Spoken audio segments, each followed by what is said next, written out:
जय हिंद दोस्तों, हम आपको अनुच्छेद 32 पढ़ा रहे थे। संवैधानिक उपचार खत्म कर दिए थे। संवैधानिक उपचार और संवैधानिक उपचार में 5 प्रकार के रिट जारी होते हैं। उन रिटों के बारे में भी पढ़ा दिए थे। एक बार इसको रिवीजन कर लेते हैं। इसके बाद अनुच्छेद 33, 34, 35 3 बचा है मूल अधिकार में। मेन मूल अधिकार जो है 32 तक है और 33, 34, 35 अदर है, उसको बता दे रहे हैं। कल जो 32 पढ़ाए थे अनुच्छेद 32 अनुच्छेद पढ़ाए थे संवैधानिक उपचार। क्या था? संवैधानिक उपचार।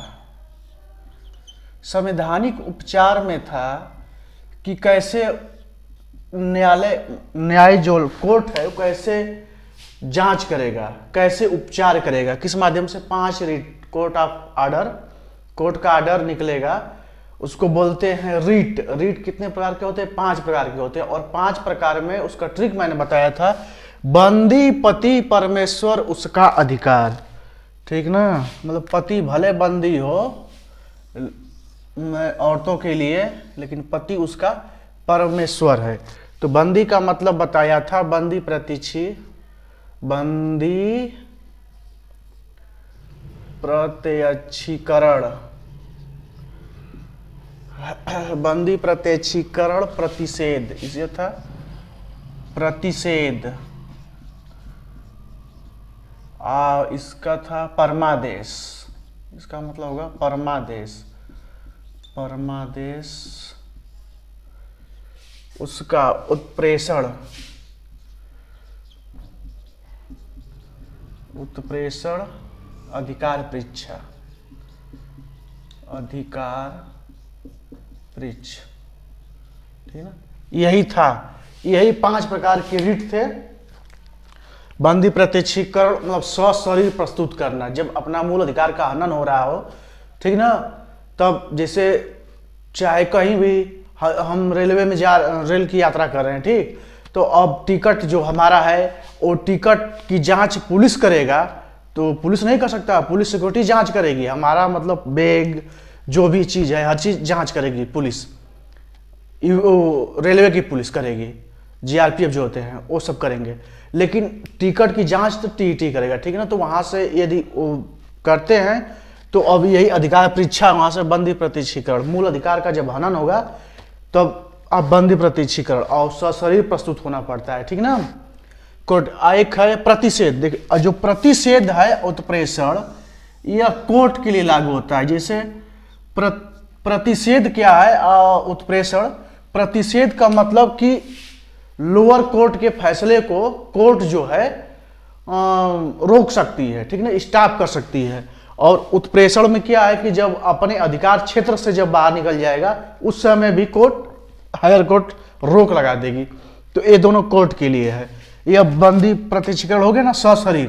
परमादेश, परमादेश मतलब कोई सरकारी नौकरी करने वाला अपने अधिकार का गलत प्रयोग कर रहा है तो उस समय परमादेश ला सकते हैं आप सुप्रीम कोर्ट से।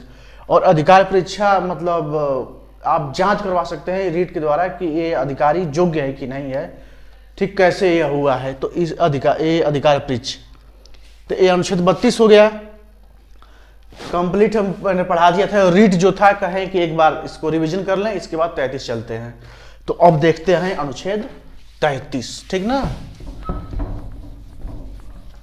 देखिए अनुच्छेद 33 कहता है मूल अधिकार को सीमित करता है। अनुच्छेद 33 मूल अधिकार को सीमित करता है, रिस्ट्रिक्शन ऑफ राइट, ठीक ना। अब आर्टिकल 33 मूल अधिकार को सीमित करता है। अब किसके लिए सीमित करता है? ये सेना पर लागू है, गुप्तचर विभाग, राजदूत, मीडिया, इन लोगों पर, ठीक ना, मूल अधिकार को बैंड किया गया है। क्यों बैंड किया गया है? देश हित के लिए, देश हित के लिए, देश हित के लिए। मतलब उस समय जब संविधान बना तो मूल अधिकार तो सबको दिया गया, लेकिन जिनको मूल अधिकार सीमित किया गया है उनके लिए है कि जो सेना है ना, सेना में यदि उनका सीनियर बोलेगा कि जमीन पर बैठो, जाओ वहां पर जंगल में जाओ, तो उनको जाना, ये नहीं कहेंगे कि मेरा मूल अधिकार नहीं है वहां पर जाने के लिए। वो दिखाएंगे नहीं, एकदम इनको रोक है, सीनियर की बात मानना है, गोली चलाना है तो गोली चलाना है, सीधी बात, कोई इफ बट नहीं, कुछ नहीं। तो सेना के लिए तो तभी ना, जब सेना के जब मूल अधिकार यहाँ पर भी चालू हो जाएगा तब तो बहुत प्रॉब्लम हो जाएगी। अभी जंगल में कहीं लड़ाई चल रही है, अब वहां पर सैनिक बोलेगा मुझको खाने को नहीं मिला है, अच्छा खाना नहीं मिला है, अब बवाल चालू कर दिए वहां पर कि मेरे मूल अधिकार को नहीं। इसीलिए कि जो सेना की जो बातें होती है ना, गुप्त होती हैं, वो ज़्यादा मीडिया में आती नहीं है, और मीडिया को भी अलाउ नहीं कि सेना के अंदर जाकर रिपोर्टिंग करे, ठीक है ना। तो सेना का अपना ला है, गुप्तचर विभाग जैसे रा वाले हैं तो क्या बताएंगे, हम गए थे चाइना गए थे, पाकिस्तान गए थे, हम यहाँ जासूसी करके आए हैं, ये सब बात नहीं बताएंगे, उनको भी पाबंदी है। और जो राजदूत हैं, जो राजदूत जहाँ रहते हैं, विदेश में रहते हैं, तो हर बात नहीं बताएंगे मीडिया को, ठीक है ना, क्या देश में चल रहा है। तो एक कुछ देश हित के लिए रखा गया, इनके मूल अधिकार को डाउन कर दिया गया है, कम कर दिया गया है।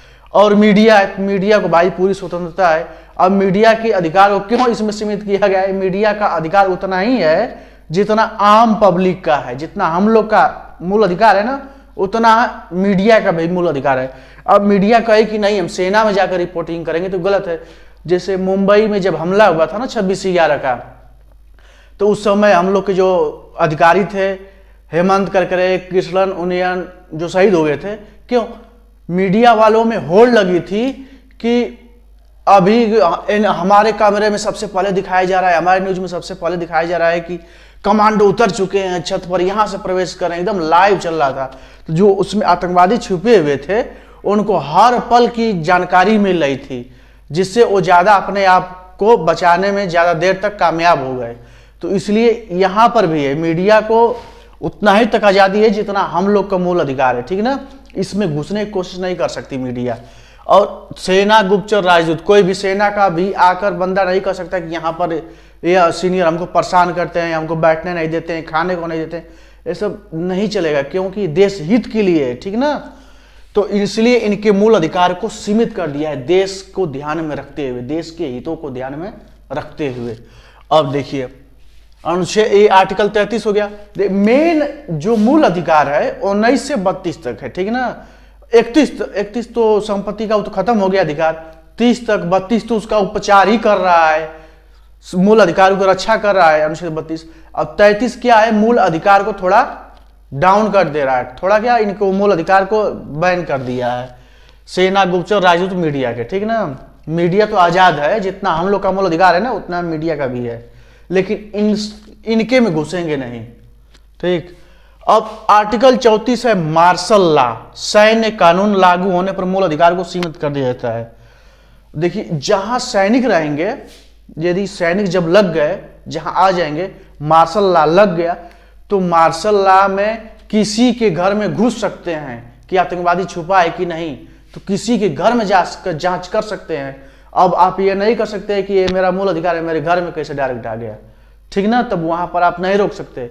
मार्शल लॉ जहां लागू हो जाएगा वहां पर मूल अधिकार को कम कर दिया जाएगा, क्योंकि जब आर्मी जहां आ जाती है तो उनको जब गोली चलाएंगे तो उनको हिसाब किताब आर्मी वालों को नहीं देना होता है, गोली का पुलिस को देना होता है कि कब गोली चलाए, कहाँ चलाए, ठीक है ना। मार्शल लॉ में जब लग जाएगा तो मार्शल लॉ अक्सर कश्मीर में अभी लगा है, जहां ज्यादा सेंसिटिव जगह है वहां पर मार्शल लॉ लगा है, ठीक ना। और आर्टिकल 35 बोलता है कि संसद मूल अधिकार को अधिक प्रभावी, शक्तिशाली बनाने के लिए कानून बना सकती है। जो संसद है मूल अधिकार को अधिक प्रभावी बना सकती है और मजबूत बना सकती है, निगेटिव नहीं, कमजोर कभी भी नहीं, कमजोर करेगी तो खत्म। मूल अधिकार को चेंज ही नहीं कर सकते, कभी चेंज नहीं कर सकते। और प्रभावी भले बना दे संसद, अब प्रभावी कितना बनाए, इतनी प्रभावी है, घूमने, बोलने, संगठन चलाने, हर चीज की तो आजादी है यहाँ पर, मूल अधिकार है, कोई इशू नहीं है। यदि मूल अधिकार का कुछ भी है तो हम लोग का जो ग्रांट है अनुच्छेद 29 है और इसकी गारंटी सुप्रीम कोर्ट लेता है। अब इससे क्या है, तो अब जो है ये हमने खत्म कर दिया है, ठीक है ना। 19 से लेकर अनुच्छेद 35 तक मूल अधिकार खत्म हो गया है।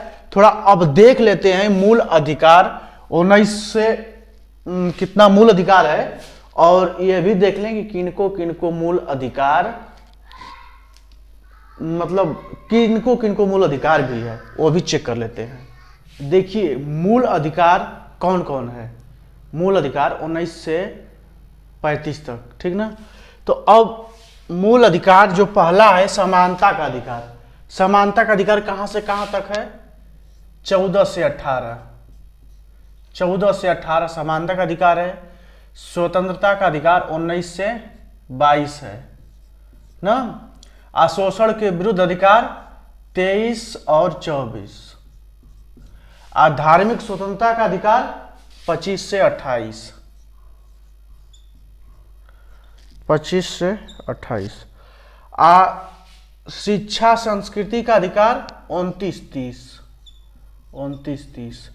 और संपत्ति का अधिकार 31 था लेकिन यह खत्म हो गया है, ठीक ना। उपचार है, संवैधानिक उपचार अनुच्छेद 32 में है। और सूचना, देखिए पहले 7 हम लोग के मूल अधिकार थे। मूल अधिकार कितने थे? 7। और स्वतंत्रता के अधिकार में अनुच्छेद 19 में भी 7 अधिकार थे ना, कि एक्सप्रेशन फिर संगठन बनाने की, बोलने की, इसके बाद घूमने की, संपत्ति बनाने की, बसने की, संपत्ति बनाने की, तो उसमें भी संपत्ति को खत्म कर दिया गया। और इसमें से भी संपत्ति का अधिकार जो खत्म होकर यह कानूनी अधिकार बन चुका है, ठीक ना। संपत्ति का अधिकार निकलकर एक कानूनी अधिकार बन चुका है। किसमें चला गया है? 300 के क में चला गया है, एक कानूनी अधिकार बन गया संपत्ति का अधिकार। उपचार, देखिए सूचना जो है ना, सूचना को भी बनाया गया है। सूचना को मूल अधिकार बनाया गया। सूचना का मतलब कि जब बोलने की आजादी है तो पूछने की भी आजादी होगी। जैसे आप पूछ रहे हो मुझसे कुछ, आप मुझसे कुछ पूछ रहे हो, तो जब मैं आपको आंसर दूंगा तो बोलना हुआ ना। तो उसी तरह ये भी, ये सूचना का अधिकार कब हुआ? ये 2005 में आया, 2005 में, ठीक ना। और मूल अधिकार में और इसको भी जोड़ा गया है शिक्षा का अधिकार। शिक्षा का अधिकार जोड़ा गया है 21 क में। 21 क में प्राण और दैहिक स्वतंत्रता है ना, 21 अनुच्छेद 21 प्राण और दैहिक स्वतंत्रता, उसी में 21 क में जोड़ा गया है शिक्षा का अधिकार। ये कब हुआ? 86वां संशोधन द्वारा, 86वां संविधान संशोधन द्वारा, ठीक ना। संविधान संशोधन द्वारा 2002 में शिक्षा का जब ये मूल अधिकार हो गया, तो अब यह है कि अब मूल अधिकार कौन नहीं है? मूल अधिकार नहीं है। अब देखते हैं इसमें मूल अधिकार नहीं है। मूल अधिकार नहीं है, क्वेश्चन आ सकता है, आता है कि मूल अधिकार नहीं है। मूल अधिकार नहीं है। क्या मूल अधिकार नहीं है? हड़ताल। हड़ताल, ये जो हड़ताल आप करते हैं ये मूल अधिकार नहीं है। हड़ताल, ठीक ना, ये मूल अधिकार नहीं है आपको हड़ताल करने का, ठीक ना। इससे जब आप हड़ताल करेंगे तो किसी व्यक्ति का काम बिगड़ेगा, तो उनके मूल अधिकार का हनन हुआ ना। क्योंकि आप सरकारी जॉब करते हैं तो आप हड़ताल करेंगे तो प्रॉब्लम होगा। तो इसीलिए जो हड़ताल है यह मूल अधिकार को प्रभावित करता है। इसीलिए इनको पार्टिकुलर जगह दे दी जाती है कि इस जगह पर आप धरना प्रदर्शन जो करना है वो करिए, ठीक ना। और इसमें दूसरा क्या है? चक्का जाम। चक्का जाम भी नहीं कर सकते आप। चक्का जाम करना ये मूल अधिकार आपका नहीं है। मूल अधिकार ऐसे नहीं है क्योंकि जो 19 में, अनुच्छेद 19 में है कि हमको घूमने की आज़ादी है, पूरे भारत में घूमने की आज़ादी है। जब घूमने की आज़ादी है तो आप चक्का जाम कर देंगे तो हम घूम कैसे पाएंगे? तो मूल अधिकार का हनन हुआ ना। तो उस मूल अधिकार के हनन के लिए यह जो चक्का जाम है ये मूल अधिकार नहीं है। और इसमें है रोजगार, अनिवार्य रोजगार। अनिवार्य रोजगार, अनिवार्य रोजगार ये भी नहीं है भैया। अब सबके कैसे अनिवार्य रोजगार कर सकता है? जिसका अब जो छटकर जाते हैं ना, जब ज़्यादा जो स्मार्ट होते हैं वही जा पाते हैं, ज़्यादा जो पढ़ते हैं वही पाते हैं ना। तो और जो अनिवार्य रोजगार है ये भी अपना मूल अधिकार नहीं है। और एक है मताधिकार। मताधिकार, मताधिकार जो है ये भी मूल अधिकार नहीं है आपका मताधिकार, क्योंकि यह 324 जो है ना चुनाव वाला जो होता है ना, चुनाव आयोग 324, उसमें यह मालूम चलेगा ये मताधिकार। मताधिकार मूल अधिकार नहीं है। इसमें 18 वर्ष से जब उम्र हो जाती है तब लोग भाग लेते हैं, ठीक ना। और मताधिकार के बाद एक हो गया आवास। आवास, आवास जो है ये भी मूल अधिकार नहीं है। क्वेश्चन पूछेगा उसमें ऑप्शन दे देगा कि मूल अधिकार नहीं है। कौन कौन मूल अधिकार नहीं है? हड़ताल नहीं है, चक्का जाम, अनिवार्य रोजगार, मताधिकार, आवास, ये मूल अधिकार नहीं है। लेकिन इसको सुप्रीम कोर्ट ने क्या किया है, सुप्रीम कोर्ट ने अपनी तरफ से आदेश दिया है सरकार को कि हर व्यक्ति के ऊपर सर ढकने के लिए एक छत जरूरी है, ठीक ना। तो उनको मूल अधिकार में सुप्रीम कोर्ट शामिल किया है, देने के लिए अनिवार्य किया है। तो अब जब अनिवार्य हुआ तो उस समय इंदिरा गांधी थी, तो इंदिरा आवास चला, अब प्रधानमंत्री आवास चलता है, जो मोदी जी बोलेंगे 2025 तक सबको घर दे देंगे, ठीक ना। तो ये मूल अधिकार नहीं है। और इसमें क्या है, एक चीज और कि मूल अधिकार केवल भारतीयों के लिए, भारतीयों के लिए कौन सा मूल अधिकार है? सिर्फ भारतीयों के लिए, सिर्फ भारतीयों के लिए मूल अधिकार।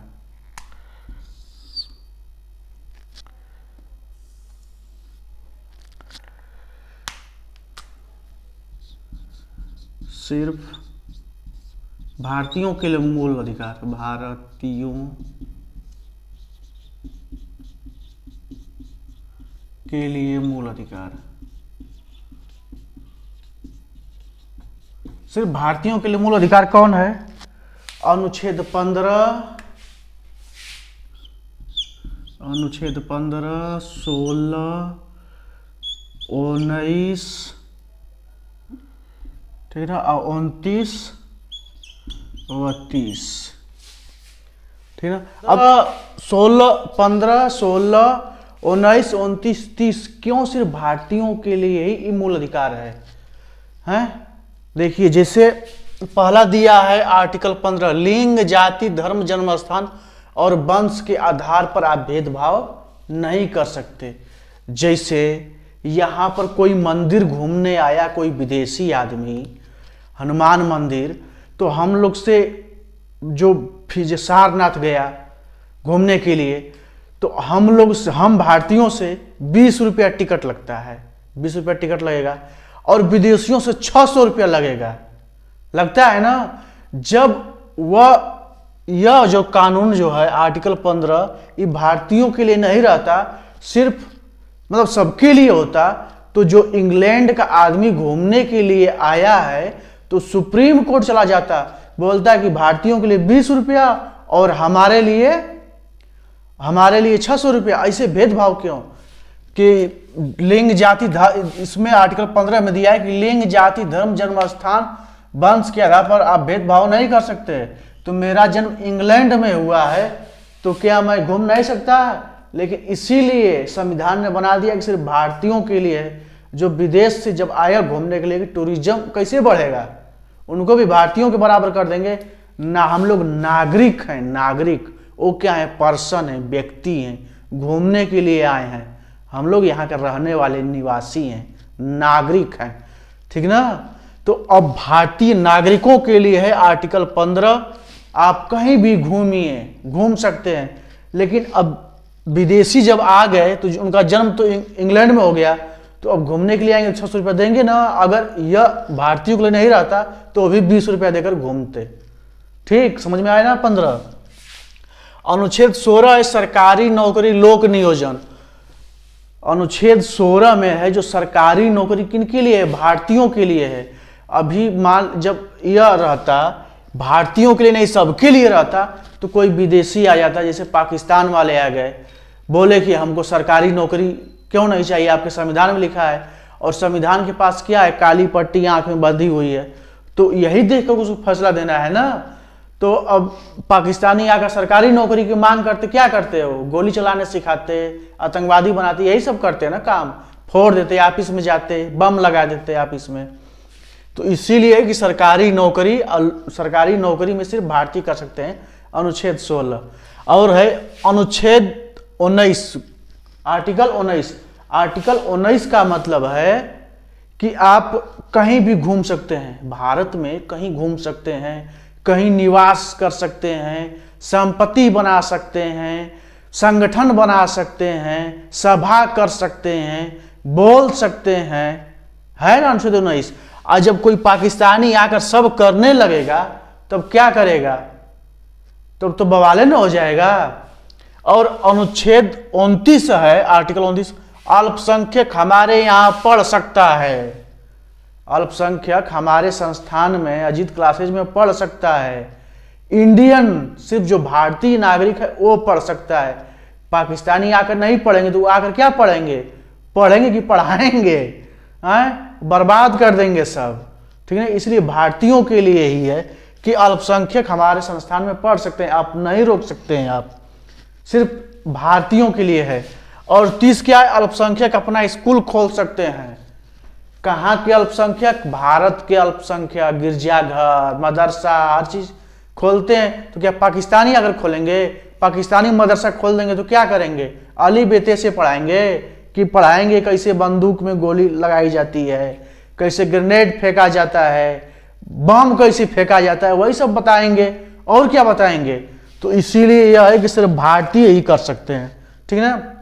देखिए अनुच्छेद जो फंडामेंटल राइट्स मूल अधिकार थे, भाग 3 जिसको मैग्ना कार्टा कहा जाता है, ठीक है, फ्रांसीस भाषा में मैग्ना कार्टा यूके में सबसे पहले प्रयोग हुआ था। तो मैंने 19 से लेकर 35 तक मूल अधिकार एकदम कंप्लीट कर दिया है। और आप लोग मेरे वीडियो को देखकर पूरा पढ़ जाइए, कहीं कोई सस्पेंस नहीं है। इसको याद कर जाइए कि सिर्फ भारतीयों के लिए मूल अधिकार कौन सा है, मेरे साथ बोलिए, 15, 16, 19, 29, 30, बस इतना ही है। तो आप जितना क्वेश्चन भी आने वाला जो था सब मैंने डाउट दूर कर दिया है। अच्छा एक चीज और जो बता रहे,